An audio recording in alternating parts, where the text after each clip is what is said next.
A monthly operating statement.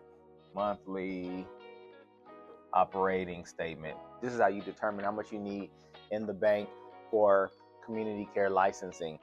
So the first thing is food. Food is just when you're doing your budget and you think about food, the standard is $200 per person. So if you're doing a 4-bed facility, 200 times 4, $800. I usually increase it a little bit because you got to include your staff as well. Most of the time your staff are going to eat.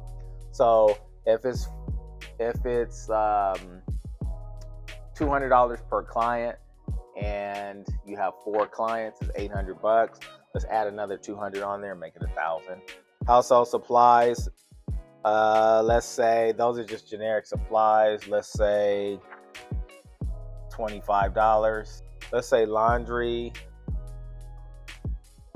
Let's say, just for the purpose of my budget, I'm gonna say $50. Personal hygiene, so hygiene, toothpaste, soap, all that type stuff.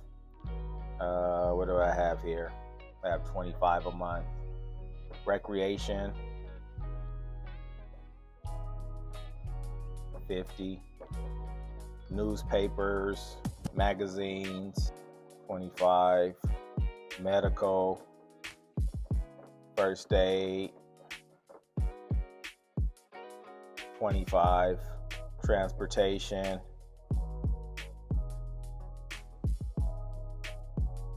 what did I put? $50. This is the care and services section, so the care and services section is $12.50.